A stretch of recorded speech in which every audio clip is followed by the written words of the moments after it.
This is Sean with Foundation Solutions Group, and thank you for joining us at Solutions University today.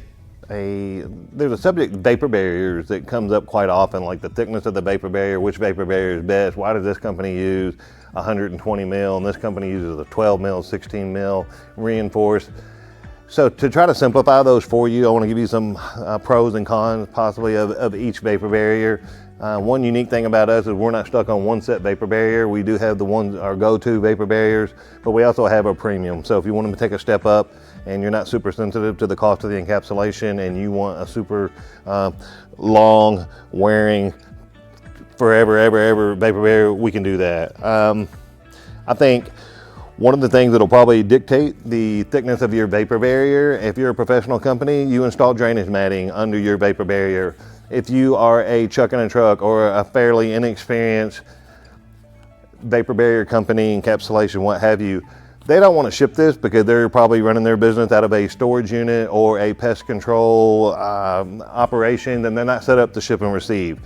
These rolls are pretty tall, they're pretty round, but this is very, very important. Across the nation, you're going to find people that don't install this have a notorious problem of water being back on top of the liner, and you made this investment to solve this situation, and it's not going to solve. So this provides an air gap, so there's some R value here to having this. It also allows water to make it to the perimeter drainage system that we've most likely probably installed in your Crawlspace, and it helps protect the wear and tear of your vapor barrier. So this simply lays right on top of that. We call these dots, and the dots go down, and so you've got this. When you go in your Crawlspace, you're not going to have to wear your knee pads. This is a nice, comfortable drainage matting with the vapor barrier. In my hand right here, probably the two biggest categories of vapor barriers, and there are others. It's going to be hard to cover them all in this short video, but just to give you some highlights. But there's different options of different vapor barriers. This is a scrim liner. It's a 20 mil liner.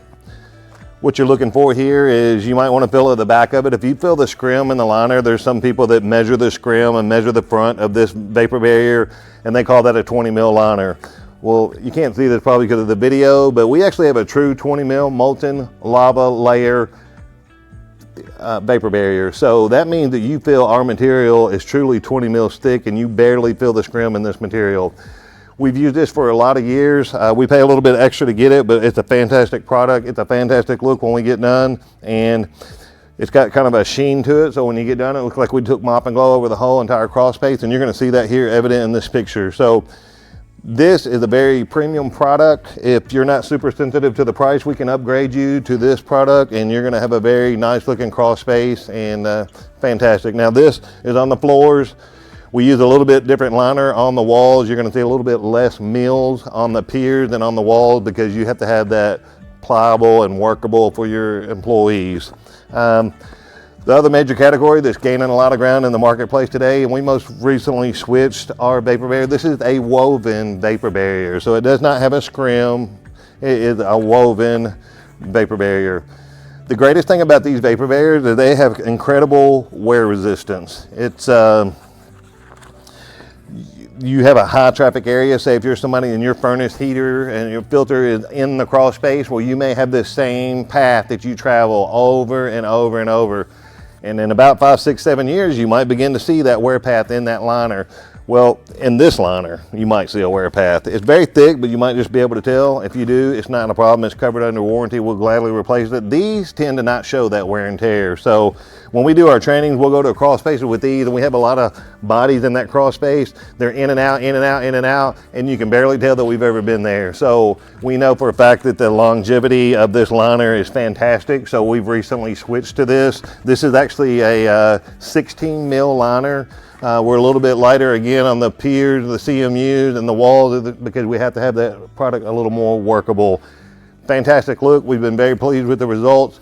It allowed us to save our homeowners a little bit of money, so it was kind of overall a business decision, but at the end of the day, this is what's at my house. So I'm not opposed to having either one of these. Fantastic product. If you want a little bit upgraded look, like we usually don't buy the budget buy refrigerator to go in our house, we want to do a little bit of an upgrade. We try to do that across the board. Maybe a little upgrade on HVAC, maybe a little upgrade on certain things because we want them to last. So excellent option. It is available, costs a little bit more. This is the woven. I don't feel if you have both of these products, we install this drainage matting under both of these unconditionally. We have different wall applications like insulation and that we can put on the walls, but I think it's unnecessary to have anything over a 20 mil. You're gonna hear some hype of people that claim that they have 120, 130 mil vapor barrier, a little bit overkill.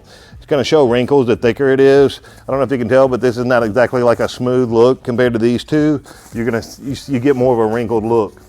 Same is true on your woven vapor barriers. Sometimes if your installers are not paying attention, they're gonna have what I call like the dirty laundry chute look. And so we really try to pay attention, get our lines and our creases straight. You know, if we're gonna do it, we want a nice, good, clean look when we're done. So 20 mil scrim vapor barrier in my eyes is the best suit. A true 20 mil where I'm not measuring the scrim, but I have a true 20 mil thickness. They're not just calling it a 20 mil or a woven. Those are my two choices to go in my Crawlspace, and I'm not gonna pray from that. You could go thicker, but I think it's kind of pointless. If you do a 20 mil liner, or let's say 16 mil liner, you add 20, 22 mil, the drainage matting, you were talking about 35 or 40 mils of protection. So great things.